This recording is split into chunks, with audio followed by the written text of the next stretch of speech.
En Apocalypse 12, verset 11 à 12,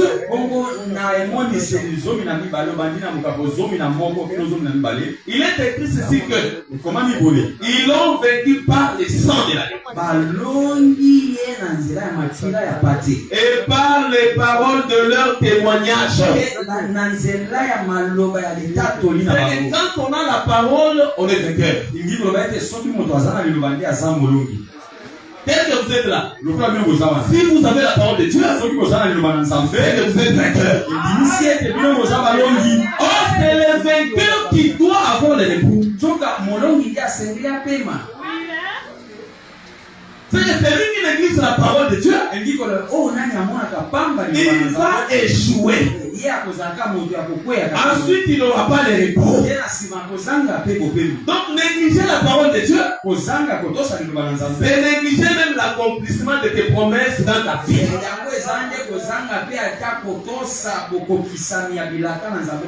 C'est pourquoi lever de mon cœur ce matin. Et le Seigneur t'ajoute la soif de la parole au nom de Jésus. Cette parole donne la foi. La Bible dit sans la foi, il est impossible que Dieu t'agréable. C'est qu'avec la foi, il donne la parole. Parce que la parole elle-même c'est aussi la foi. Nous avons la foi comme parole. C'est par exemple Paul le dit dans Romains chapitre 10. Le verset 8 à 9. C'est la parole que nous vous prêchons. C'est une parole de foi. Ça c'est la foi comme enseignement. Nous avons aussi la foi comme croyance. Mais nous avons aussi la foi comme don de l'esprit. C'est que l'enseignement c'est la force. Et c'est pas la foi que nous sommes agréables à Dieu. C'est-à-dire un homme qui a la foi, c'est comme une terre agréable.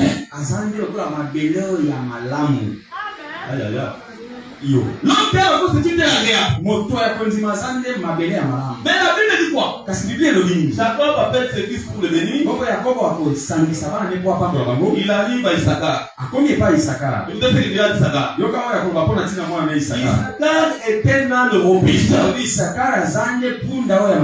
Lorsqu'il trouve une terre de repos, une terre agréable. Or la terre agréable, c'est l'homme qui a la foi. Là, Issachar trouve la terre agréable. Qu'est-ce qu'il va faire? Il va incliner son épaule et porter le fardeau de cette terre agréable. Et il s'assujettit. C'est-à-dire qu'il devient serviteur de cette terre agréable. Donc s'il ne trouve pas une terre agréable, Issachar ne repose pas. Et non plus il ne va pas prendre la charge de cette terre. C'est pourquoi je vois un Issachar qui dira, venez à moi, vous tous êtes fatigués, et chacun, je vous donnerai du repos. Donc Jésus c'est lui là de robuste. Et pourquoi si tu as la foi de et Jésus porte ta charge. Même si ça pèse, Jésus porte n'importe quelle charge. Amen. Vous savez, l'humanité avait une charge terrible qu'on appelle les péchés. La Bible dit on a cherché dans les cieux, sur la terre et sur la terre. On a trouvé personne pour porter cette charge. Parce que l'homme était frappé. tous les gens qui sont passés comme des grands sur la terre. Frère, aucun grand n'a porté la charge. Personne n'a porté la charge là-dedans. C'est comme toi. Tout le monde te regarde. On te passe. On te passe. Les sacrificateurs viennent te regarder. Il est trop battu, je le passe. Et les vies qui viennent regarder. Non, il est trop battu, je le passe. Mais il y a les Samaritains. Quand il passe, il te regarde. La première des choses, c'est la compassion pour toi. Amen. Ensuite, Nassima, il commence à traiter ton problème. Quand il finit de traiter ton problème, si l'on essayait de peser ma douleur, elle serait très pesante.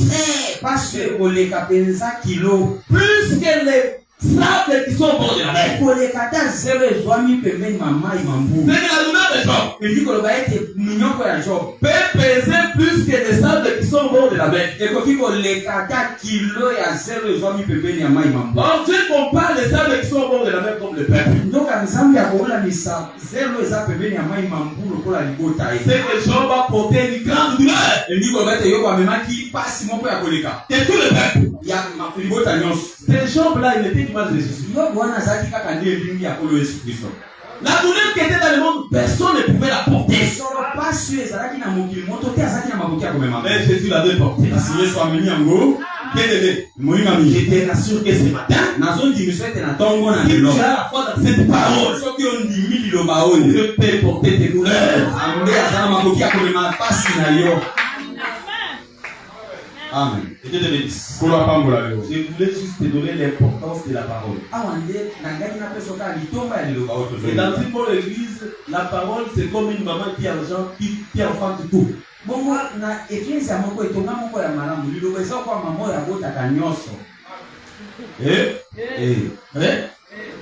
La parole enfante tout. Amen. Amen. La parole enfante les chantes. Dans une église qui se respecte, aucun chanteur ne peut être au-dessus de la parole. On ne peut pas composer un cantique qui soit à la cause de la parole.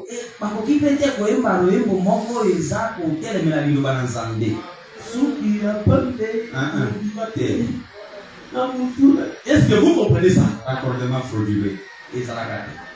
Tout ça, c'est la souffrance des chanteurs fauteurs.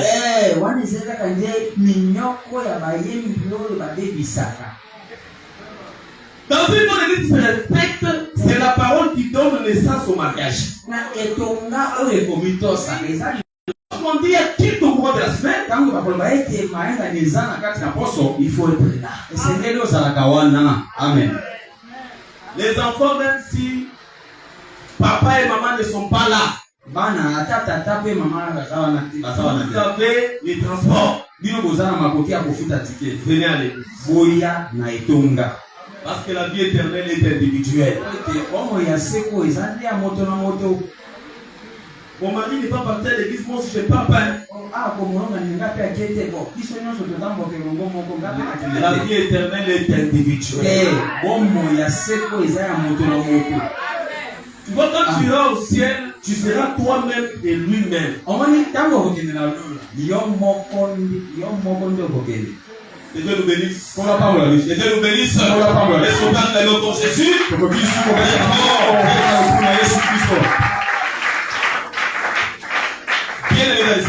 Bien aimé dans le Seigneur, nous commençons notre enseignement. Mais je voudrais dire à un enfant de Dieu que vous avez déjà raté beaucoup de choses, surtout à nos frères et sœurs dimanchards et dimanchards. Surtout, je vous salue les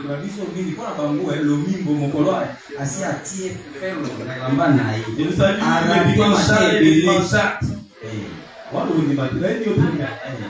On s'en a semblant. Et comme il kilo. D'abord, il s'est dans combat. Amen. Après, c'est un peu ma casse à quoi national. Amen. C'est pas un péché. Et ça, les sous-montés. Et là, vous savez, le problème, c'est que vous nous donnez le travail de vouloir faire une petite marche à l'arrière. Nous nous efforcerons de dire un mot et puis on va ajouter quelques éléments. Mais ne soyez pas comme dans les autres églises. Nous sommes l'assemblée de la parole de Dieu. Quand tu montres que la parole de Dieu, il faut s'inquiéter. Amen. Écoutez très bien. Nous parlons sur les livres de guerre de l'Éternel. Qu'est-ce que les livres? On n'a pas voulu aller à gauche et à droite. Les livres de Nombre 21, verset 14. Nous dit ceci. C'est pourquoi il est dit dans les livres de guerre d'Éternel. Ce qui est dit dans les livres, on dit Vaeb en Soufa et les torrents de l'Arnon. Nous avons utilisé une autre version de King James.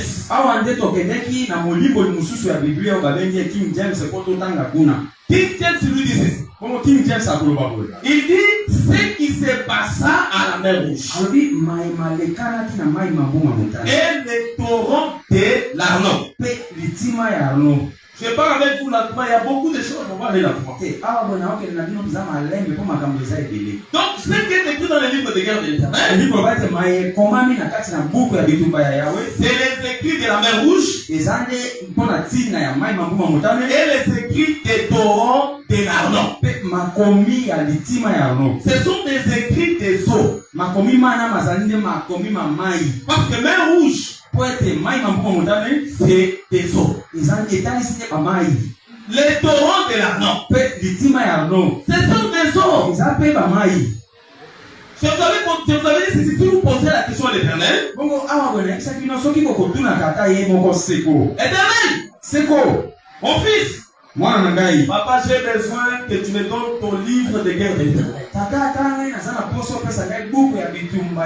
Je voudrais les lire. L'Éternel prendra les livres de guerre de l'Éternel, il te les donnera. Mais lorsque tu ouvriras pour lire, tu verras les écrits sur les eaux de la mer Rouge et les écrits sur les eaux des torrents de l'Arnon. C'est par là que nous avons compris que donc les livres de guerre de l'Éternel, ce sont des eaux. Mais dans les eaux là, il y avait des combats qui s'étaient passés. Est-ce qu'on se comprend très bien? Et donc, bénisse. Il y avait des combats qui s'étaient passés. Et pour compléter la pensée, nous avons lu Apocalypse chapitre 17, verset 4. Là-bas, il est écrit les nations que tu as vues, les langues, les peuples et les foules que tu as vues, bref, le monde, ce sont les eaux. C'est vous comprenez? C'est les eaux, c'est le monde. Or, le monde, c'est tout un livre. C'est pourquoi nous avons dit que on avait pris beaucoup d'exemples pour montrer que la terre ou le monde c'est tout un livre. C'est que les livres de guerre de l'Éternel en réalité c'est la terre, le monde.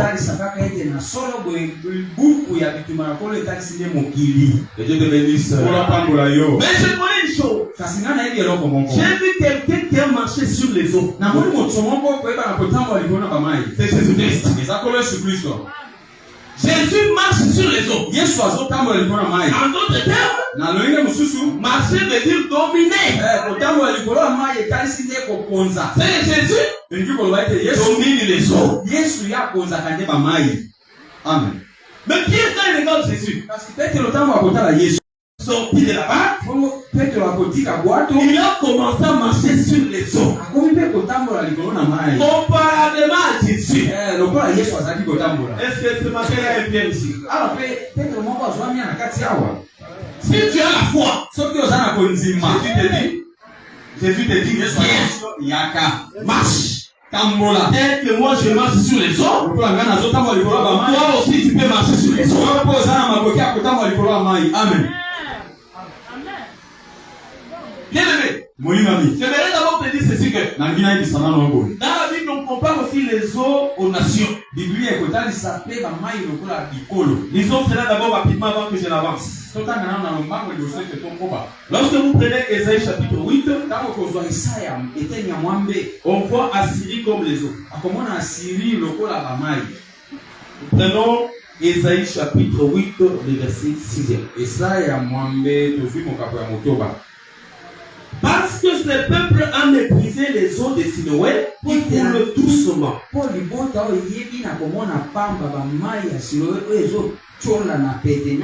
Et il se réjouit au sujet des Rétins et du fils de Rémalia.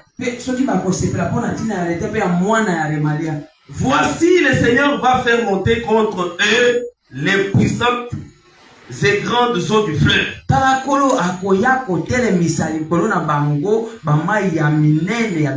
Le roi d'Assyrie et toute sa gloire. Il s'élèvera partout au-dessus de son lit. Et il se répandra sur toutes ses rives. Il pénétrera dans Juda, il débordera et inondera. Il atteindra jusqu'au cou. Il déployera ses ailes. Remplira l'étendue de ton pays, ô Emmanuel. Ici, on voit tout un roi et sa royauté comme étant les eaux. Qui est ce roi-là? Le roi d'Assyrie. On dit que quand il viendra, il sera semblable à des eaux pour couvrir les pays. C'est-à-dire quand les eaux viennent, en d'autres termes, c'est aussi l'ennemi qui vient pour couvrir la terre. Est-ce que vous comprenez très bien? Quand l'ennemi couvre la terre, c'est qu'il domine cette terre. Mais Jésus marche sur les eaux. En d'autres termes, Jésus a l'autorité sur l'ennemi. Pour dire que si quelqu'un fait confiance à la parole de Jésus, toi aussi tu auras les décisions sur les eaux qui sont tes ennemis. Bien aimé, Jésus te dit viens. Marche. Sache que si tu fais confiance à cette parole-là, tu vas marcher et tu vas dominer. Amen. La parole de Jésus continue à appeler Pierre, viens. Mais Pierre est arrivé à un moment donné, la foi est finie. Et il a commencé à s'engloutir. Bien aimé, la parole de Dieu ne change pas.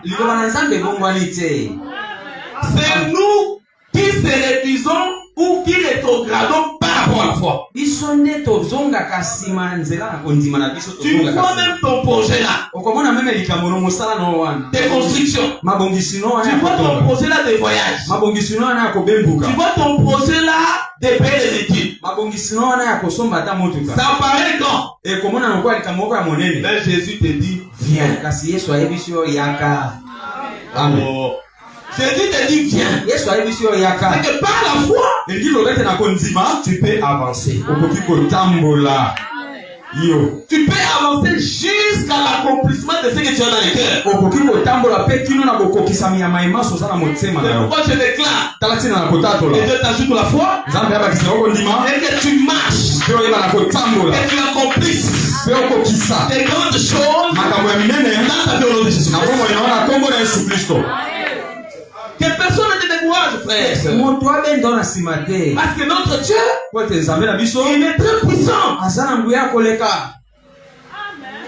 Est-ce que vous comprenez très bien? Remarquez très bien. Dans Jean chapitre 6, Jésus dira que je suis le pain descendu du ciel. Mais il devait venir comme un père dans les eaux. Parce que les eaux, c'est le monde. Est-ce que vous comprenez très bien? Donc Jésus comme le pain, il vient dans les mondes qui sont les eaux. Pourquoi il devait faire cela? Parce qu'il ne devait pas contredire une prophétie du bien-aimé Salomon. Ecclésiaste chapitre 11. Le verset 1. On dit à quelqu'un, jette ton pain à la surface des eaux. Car avec le temps, tu les retrouveras. Amen. Va dans ta maison. Paye ton pain. Va avec ça dans les eaux. Jette ça.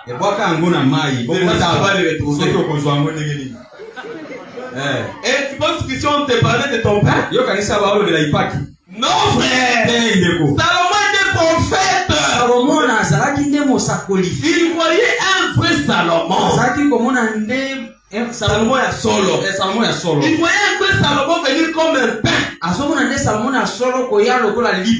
pain-là, qui a été jeté dans les eaux, c'est Jésus-Christ. Amen. Écoutez-moi très bien. Jésus a nié même que Moïse avait donné à Israël le pain dans les déserts.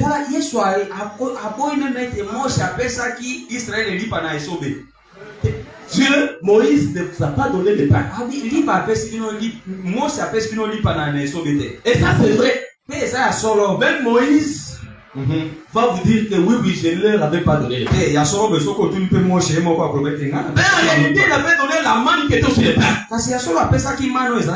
Ah, cette manne-là n'était que l'ombre de la véritable manne. Lisons d'abord l'écriture rapidement. Nous sommes dans le livre de Deutéronome, 29, verset 6. Quand vous êtes au verset 1er, la Bible dit: voici les paroles de l'alliance que l'Éternel ordonna à Moïse de traiter avec les enfants d'Israël.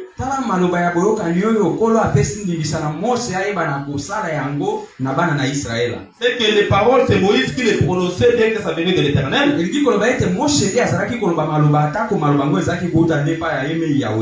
Parmi les paroles, le verset 6.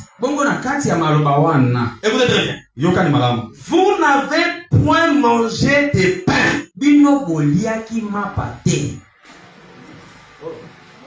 C'est Moïse qui parle ici.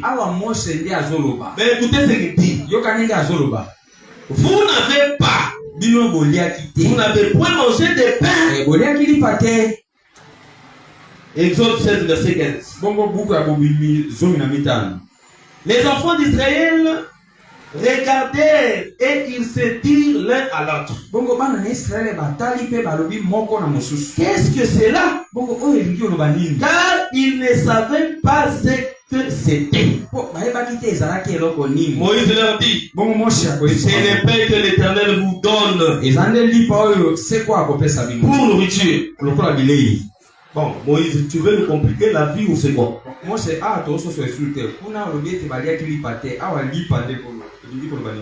Là-bas, tu dis que Dieu a donné le pain. Mais ici, l'Éternel a donné des paroles à Moïse. Dit aux enfants d'Israël que vous n'avez pas mangé des pains.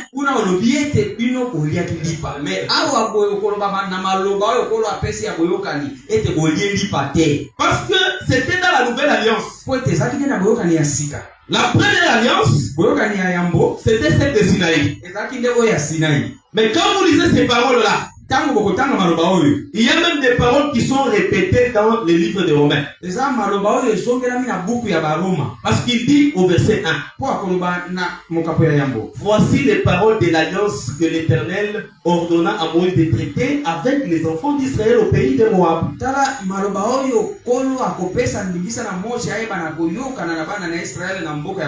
Outre l'alliance qu'il avait traitée avec eux à Horeb.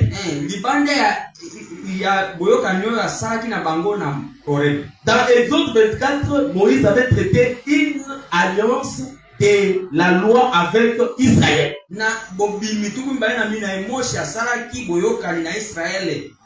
C'est que Moïse avait fait des alliances avec Israël.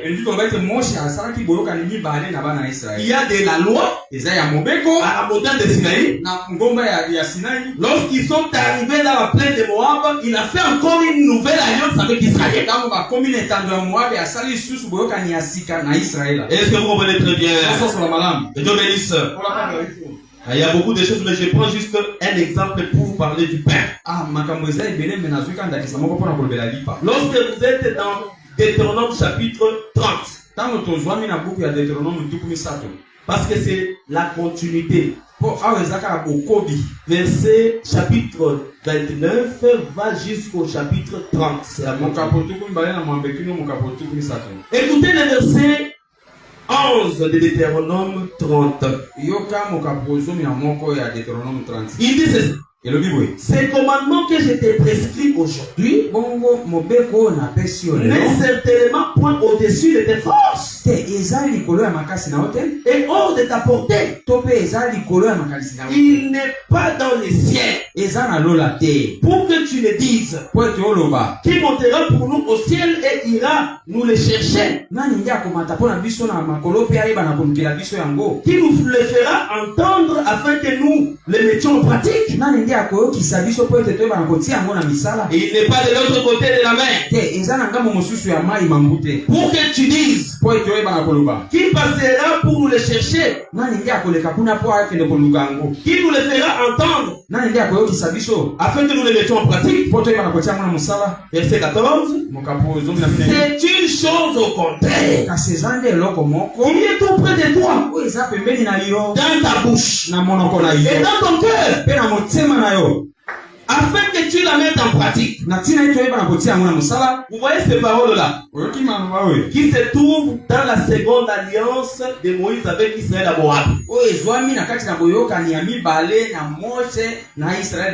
C'est ce que Paul reprend dans Romains chapitre 10. Écoutez-moi très bien. Dans Romains chapitre 10. Écoutez le verset 5, on descend. En effet, Moïse définit ainsi la justice qui vient de la loi. Lorsqu'il mettra ces choses en pratique, vivra par elle. Mais voici comment parle la justice qui vient de la foi. Écoutez maintenant la justice qui vient de la foi. Parce que quand on parle de la foi, en réalité, on touche aussi la grâce. Parce que la foi fut révélée par Jésus dans la grâce. Écoutez très bien. Ne dis pas en ton cœur qui montera au ciel. Ces paroles, ce sont les paroles que Moïse a parlé dans la seconde alliance, dans Deutéronome 29. Mais Paul les appelle les paroles de la foi, c'est-à-dire de la grâce. Écoutez très bien. C'est en faire descendre Christ. S'il vous plaît. C'est en faire descendre Christ. Ou qui descendra dans la Bible. C'est faire remonter Christ d'entre les morts. Que dit-elle donc? La parole est près de toi. Dans ta bouche. Et dans ton cœur. Oh, c'est la parole de foi. De la foi. Que nous prêchons. Amen. C'est-à-dire, Paul parle de l'alliance de la grâce. Il s'est servi des paroles de la seconde alliance que Moïse avait traitée avec Israël. Donc dans la plaine de Moab.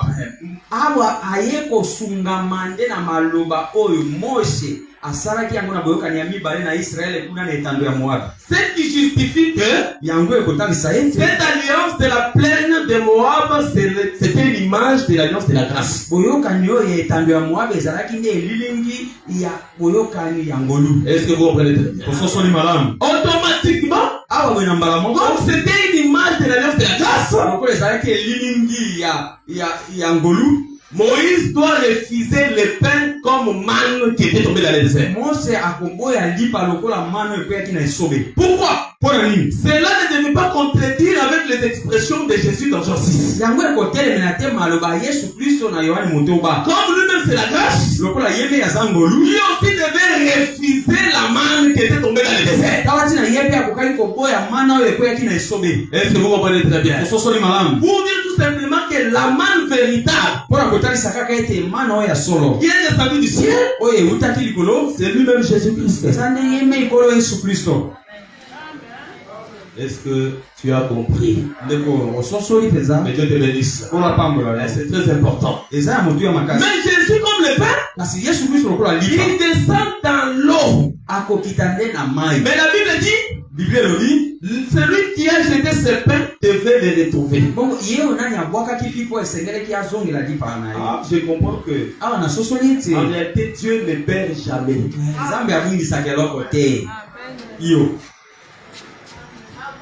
Frère, Dieu ne perd jamais.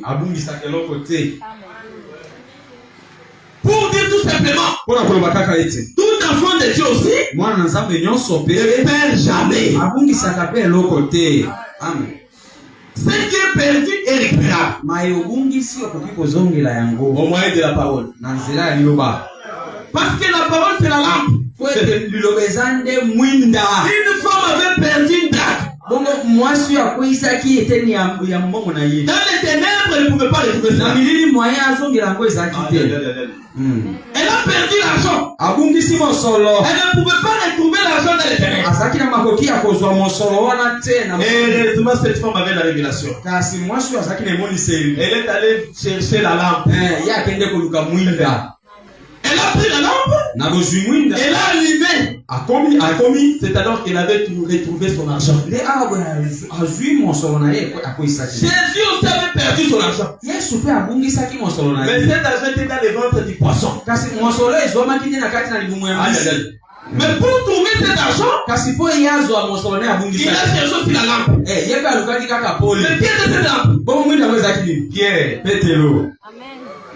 Pierre va dans les eaux. Tu dois pêcher. Les premiers poissons qui sortira, tu ouvriras les ventres, tu enlèveras l'argent. Donc Jésus dit à Pierre, sur toi Pierre. Cette pierre-là n'est pas Pierre comme ça. Cette pierre-là était devenue Jésus. Parce que l'église n'est pas bâtie sur un homme. L'église a pour fondement la pierre angulaire. Sur toi Pierre, je bâtirai mon église. C'est que Pierre qui est l'enseignement, Pierre qui est la lumière, devient le fondement. Il devient une lampe qui est capable d'éclairer afin que tu retrouves ce qui était perdu. Si tu avais perdu ta santé, cela soit récupéré. Si tu avais perdu ton argent, parce qu'il y a une autre forme de perte. Tu empruntes Tu prêtes à quelqu'un ton argent. Mais pour te retourner cet argent, ça devient un problème. Mais je te dis ceci. Cet argent est comme perdu. Mais si tu fais confiance à cette parole que je te prêche, la parole ici va partir comme Pierre. Elle va lancer l'hameçon. Elle va trouver ce qui était perdu dans ta vie. Que Jésus soit à la recherche de tout ce que tu avais perdu. Amen. Que Jésus retrouve tout ce que tu avais perdu. Parce qu'il y a beaucoup de gens, même des couples ici, qui ont déjà perdu la paix et la joie.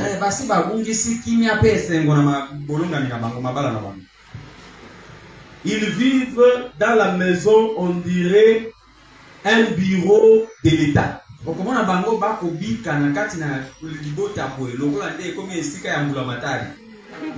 Il y a des lois et des lois terribles.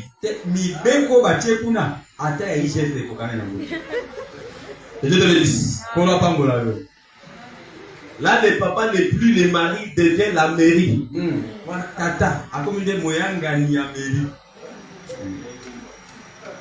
Là, maman n'est plus femme, elle devient flamme.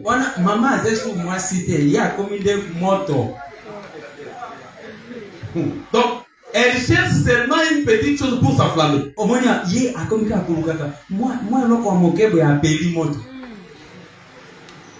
Papa, si papa fait encore les droits, c'est compliqué. Article 2, alinéa 6. Constitution, virgule 12. Constitution, puis à changer. Et tout de suite. Il donne des lois que lui-même ne va pas respecter. Je refuse dans ma maison l'alcool. Je ne vais pas triste. Moi, je vais tuer quelqu'un ici. Mais lui-même a retrouvé ses amis. Donc, ce qu'il donne comme loi, lui-même ne respecte pas. Vous savez, quand Dieu nous donne la loi, lui-même est la première personne à respecter. Amen. Amen. La fidélité. Et puis il vit les conséquences de l'obéissance à ta propre parole.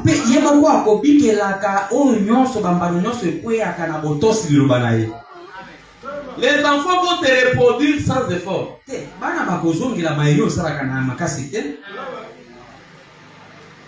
tout est parce qu'il y a ce que nous disons et ce que nous faisons.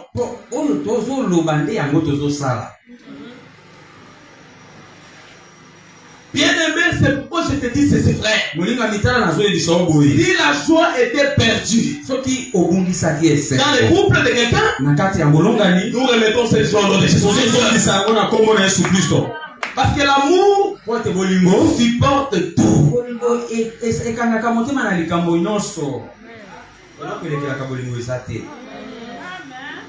Et là, il y a un frère célibataire qui me regarde. Maintenant, toi, tu commences à prêcher seulement les mariés. Frère célibataire et soeur célibataire. Toi aussi, si tu avais perdu la paix, tu avais perdu un fiancé ou une fiancée, et que c'était un combat, que le Seigneur te les ramène au nom de Jésus-Christ.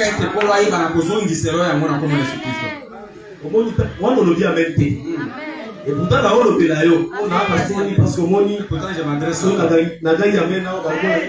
tu es marié? Ils comprendront que c'était au sujet de moi. Laisse de faire les semblants là-bas. Dieu te donne un bon mari au nom de Jésus-Christ. Mais écoutez-moi très bien. Donc Jésus, c'est le Père qui est descendu dans l'eau. Mais ce Père devait te retrouver. Mais écoutez-moi une chose très bien. Les pains, c'est pour les enfants. Vous comprenez?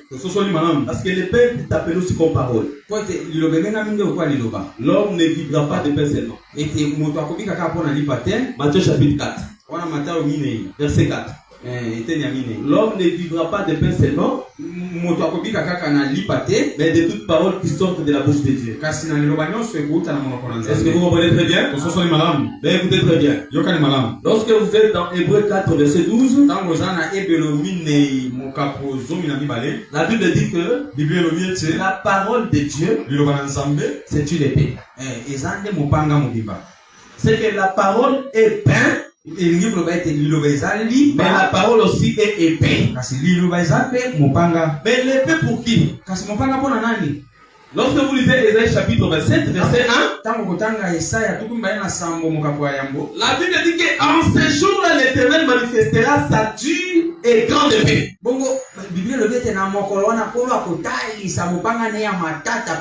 Mais ça sera pour frapper les léviathans, les serpents fuyards, qui se trouvent dans la mer. Que ce matin, la parole soit comme pain pour toi. La parole de Dieu, quand elle descend dans le monde, vous devez savoir que elle a des travaux à faire dans ta vie. Le premier travail, c'est de délivrer. Et le deuxième travail, c'est de vaincre tes ennemis. Bien-aimé, ne te défends pas. Ce n'est pas à toute situation qu'il faut se défendre. Il y a d'autres jalousies, d'autres haines, il faut seulement fermer la bouche. Amen. Est-ce que vous comprenez bien? Amen. Ne te défends pas à tout. Moi, cherche Dieu. T'as la prière? Parce que la prière, c'est la parole toujours. Cherche Dieu dans la prière. Laisse que Dieu t'évange. Laisse que Dieu t'évange. Ne cherche pas des solutions ailleurs. J'aimerais finir avec ceci. Parce qu'aujourd'hui, je parle un peu lentement, toujours avec des enfants de Dieu. Je finis avec ceci. Je t'avais dit que, mais nous aussi, étant enfants de Dieu, nous sommes aussi comme des pains. Est-ce que vous comprenez très bien? Dieu nous avait jeté dans l'eau, mais il va nous retrouver. Quand nous étions dans le monde par Adam, c'était aussi le pain qui a été jeté sur les eaux. Adam est jeté dans les eaux, il est rentré dans les eaux, c'est comme la mort d'Adam. Mais c'est pas le Adam doit être retrouvé par Dieu lui-même. Nous tous, nous étions en Adam. C'est ça Romains chapitre 5. Nous étions en Adam. Vous prendrez le verset 12 à 14. La Bible dit que nous étions en Adam. Lorsqu'il a péché, il est mort. Nous tous nous sommes morts par Adam. C'est ça le pain qui descend dans l'eau. C'est l'image de la mort. Mais il sera retrouvé par Dieu lui-même. Et Dieu te bénisse. Mais lorsque nous entrons dans le monde, on avait utilisé Job chapitre 7 verset 1. Dans Job 7 1, Job est en train de comparer la vie d'un homme sous le soleil. Il dit le sort de l'homme sur la terre est celui d'un soldat. Et ces jours sont ceux d'un mercenaire. C'est que pour Job, quand quelqu'un naît, il est comme un soldat. Est-ce que vous comprenez très bien? Il naît où? Dans les mondes. Il s'agit ici de la première naissance d'Adam. C'est pas la naissance spirituelle, non. Parce que la naissance spirituelle, on a vu cela dans 2 Timothée chapitre 2. Où Paul dira à Timothée que souffre avec moi comme un bon soldat. 2 Timothée chapitre 2. Les versets 3 à 4. Souffre avec moi comme un bon soldat de Jésus-Christ. Il n'est pas des soldats qui s'embarrassent des affaires de la vie. S'il veut plaire à celui qui l'a enrôlé. Il y a 2 types de soldats. C'est lié à 2 types de naissances. La première naissance par la maternité. Job la compare aussi à un soldat. Mais pour devenir le soldat de l'Éternel, il faut que tu sois enrôlé. C'est les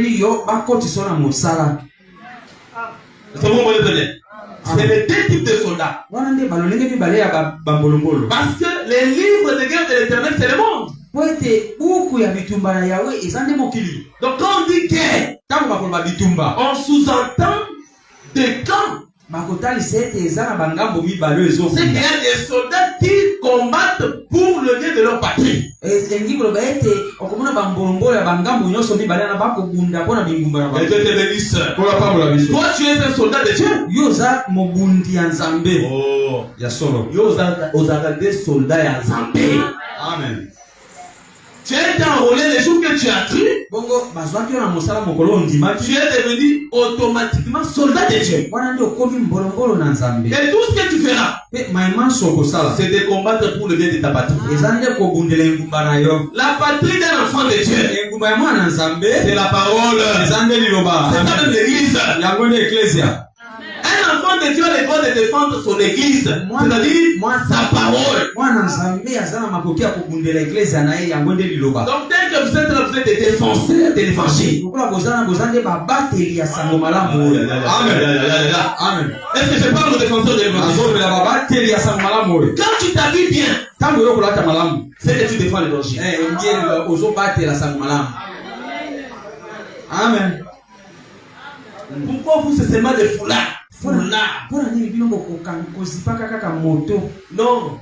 Il faut répondre que je suis défenseur de l'évangile. Tu défends l'évangile, frère. Frère, pourquoi vous vous habillez bien? Le monde d'aujourd'hui faut un pantalon qui ne descend pas ou qui ne monte pas suspendu en l'air.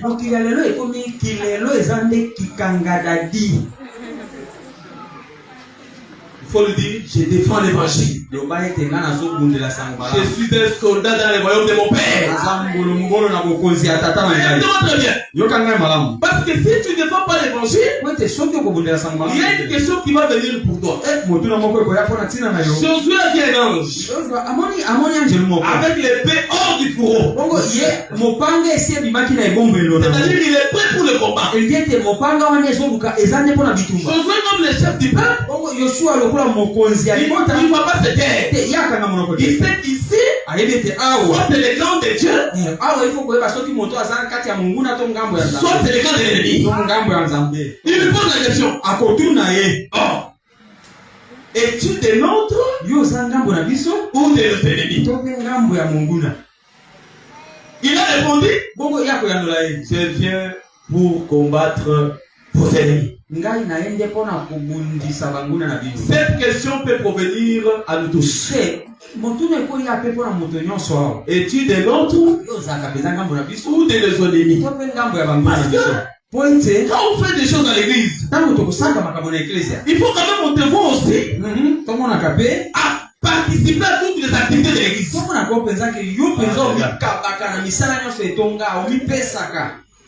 Mais on regarde comme ça, tu es indifférent. On risque aussi de te poser la même question.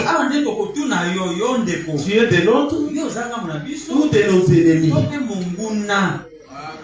Mais comment ça veut dire que quand les gens prennent de bonnes dispositions pour faire l'œuvre de Dieu, toi tu commences à décourager les gens.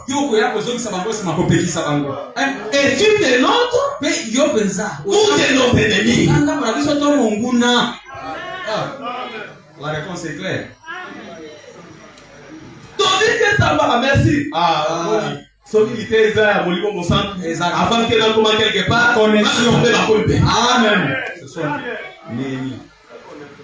Là, je suis dans les as, je suis aussi dans l'ennemi. Il y avait un projet de la construction du temple et de la muraille. Parce que temple et muraille, d'abord, ça parle aussi des noms. C'est quand l'ennemi vient, il détruisait premièrement les temples à l'intérieur de la muraille.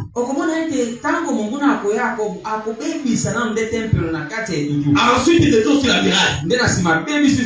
Parce qu'il est écrit en réalité dans l'ombre, la muraille, c'est le temple de l'esprit.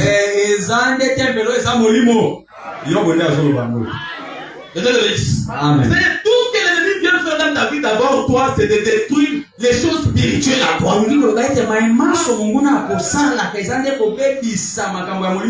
Parce qu'il sait quand on détruit ce qui est à l'intérieur, ce qui est dehors, c'est fini, c'est la mort.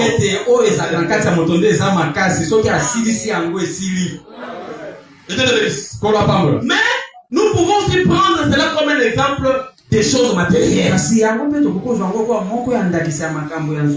On s'est dit, nous allons, bien aimés, soyons d'abord un peu concentrés, sérieux. Est-ce que cette église, telle qu'elle est là, nous pouvons avoir des clôtures comme ça. Regardez-moi quand je prêche. Comment vous me voyez le visage? Je ne transpire pas exagérément. Est-ce que vous comprenez? Donc soyons un peu comme des enfants de Dieu qui réfléchissent sans. Bon, ça c'est quoi? C'est la cabine?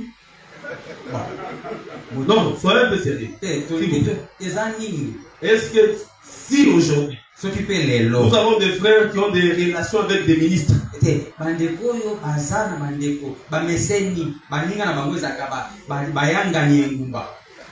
peut inviter un ministre. Bon, il peut venir parce qu'il peut venir aussi. Bon, c'est une invitation. Mais est-ce que vous êtes sûr que s'il venait pour la première fois, est-ce que vous allez les réinviter? Parce qu'il me met parlant comme ça, l'homme à l'orgueil. Et orgueil. Construire quelque chose est bien. Climatiser. Un bon son. Surtout, c'est aussi une manière d'évangéliser. On évangélise les faibles.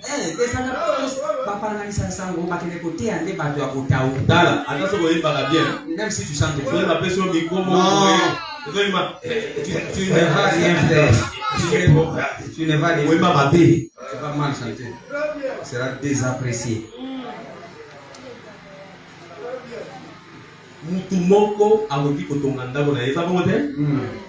Quelqu'un peut construire ça. Lui-même il se décide. Il dit dans 2 ans je vais bâtir ma maison. Et 2 ans après il construit sa maison. Nous sommes combien? Ah, je comprends pourquoi Dieu avait dit à Moïse, tu prendras l'offrande et tout celui qui la fera avec un cœur disposé. C'est-à-dire, il faut que nous soyons disposés. Amen. Faire l'œuvre de Dieu et défendre la patrie. C'est défendre la patrie. C'est aussi un combat. Parce que ton vie ne voulait jamais que le temple soit relevé et la clôture soit relevée. Bien-aimé, je crois que si tu participes à la construction de ces bâtiments, de ces temples, Dieu te visitera. Amen. Dieu te visitera au nom de Jésus-Christ. Mardochée a pris Esther. Parce qu'Esther, c'est aussi comme un temple. Il a gardé Esther. Il a fait de sorte que Esther soit élevée. Mais après, c'était aussi l'élévation de Mardochée. Amen. Quand tu fais quelque chose bien, surtout si elle est de Dieu, elle te bénira dans la suite. Abraham marche avec Isaac. Ils arrivent. Allez. Troisième jour, il voit la montagne. Abraham prend le bois, le fait porter à Isaac.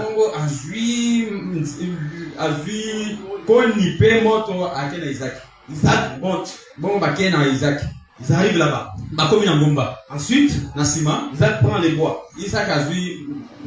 Il les dépose. Abraham se sert de ces bois-là pour faire fabriquer avec ça l'autel. Et puis il prend Isaac, il le fait monter. Ah, c'est simple. C'est que les bois ont porté Isaac. Isaac a porté Isaac et non. Isaac a porté le bois. Mais lorsqu'ils sont arrivés là-bas, c'est les bois qui ont porté Isaac.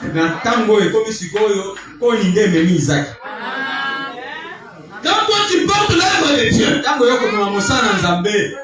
jours de tes douleurs, c'est l'œuvre de Dieu qui te portera. Amen. Nous chassons tous ceux-là qui maudissent l'œuvre de Dieu.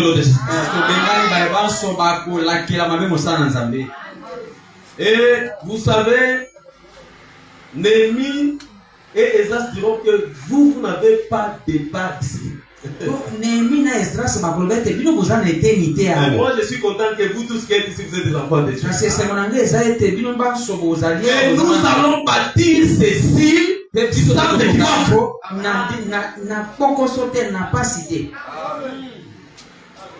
Est-ce que vous comprenez très bien? On a fini. Retiens ceci d'une manière brève. J'ai dit, les livres de guerre de l'Éternel, c'est les eaux. Et les eaux, c'est les mondes. C'est vous comprenez très bien? Dans ces eaux-là, Jésus est descendu comme les pains.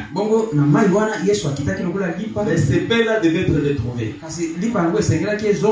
Mais les pains-là, c'est aussi le pain pour les enfants, mais c'est aussi les pains pour l'ennemi. Est-ce que vous comprenez très bien?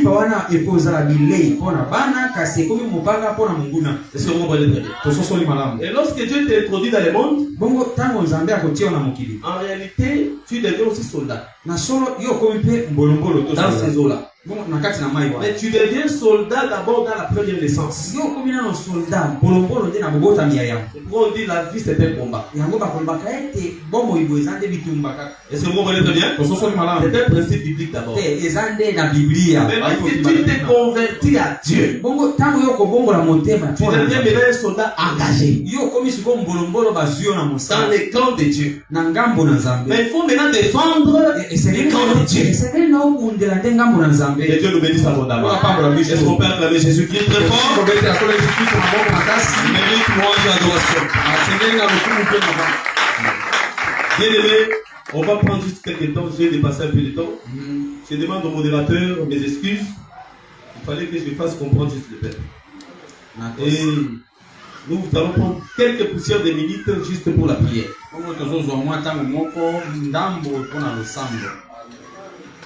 Est-ce que nous pouvons prier? Tenez-nous debout, nous allons prier par la nation.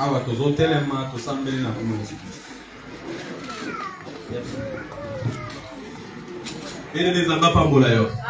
La sengio au télé.